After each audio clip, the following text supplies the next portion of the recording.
பயணம் தொடங்கி கிட்டத்தட்ட ஒரு வார காலம் ஆகப்போகுது. இன்றைக்கி வந்து பார்த்திங்கன்னா தொட்டியம் சுற்றி இருக்கிற பகுதிகளுக்கு நன்றி அறிவிக்கப்பட்டிருக்கேன். போகிற இடத்துலலாம் வந்து முதல்வர்கள் செய்கிற திட்டத்துக்கு ரொம்ப நல்ல வரவேற்பு. அது மட்டும் இல்லாமல் அந்த திட்டங்களை விரிவுபடுத்துறதுக்கு உண்டான கேள்விகள் தான் அதிகமாக இருக்க கேள்விகள். அதனால் ரொம்ப ஒரு எழுச்சியான ஒரு விஷயமா இருக்குது. அந்த எழுச்சியாக இருக்கிற விஷயத்தில் பார்த்திங்கன்னா நம்மளுக்கு பொறுப்பும் ஜாஸ்தி. ஏன்னா அந்த எழுச்சியை தாண்டி நம்ம இன்னும் போய் வேலை செஞ்சு அந்த மக்களுக்கு போய் செய்யணுங்கிற ஒரு ஆர்வம் தான் எங்களை எல்லாத்துக்கும் இருக்குது. அதே மாதிரி போகிற இடத்துல எல்லா இடத்துலையுமே வந்து இந்தியா கூட்டணி கட்சியில் இருக்காங்க. அனைத்து இந்தியா கூட்டணியில் இருக்க எல்லா கட்சியுமே கூட இருக்காங்க.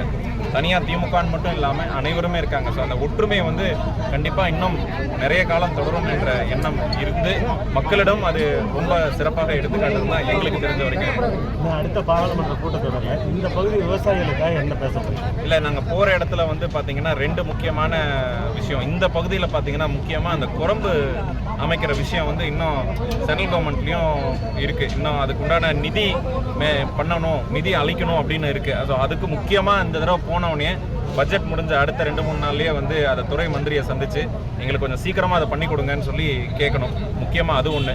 2வது பார்த்திங்கன்னா 100 நாள் வேலை திட்டம் இன்னும் நிறுத்தி கிட்டத்தட்ட 18 மாத காலம் ஆகிடுச்சு. அதனால் அது திருப்பி மறுபடி தொடங்குங்க, பழைய உருவத்திலேயே அது தொடங்குங்க. நிறைய மக்களுக்கு அது வந்து ரொம்ப அவங்க வாழ்க்கையில் ரொம்ப ஒரு முக்கியமான ஒரு விஷயமா இருக்குன்னு சொல்லி இந்த 2 விஷயம் தான் இந்த கூட்டத்தொடரில் இந்த தொகுதியை பொறுத்த வரைக்கும் அந்த குரம்பு சம்மந்தப்பட்ட விஷயம் தான் பேச போகிறோம். நன்றி.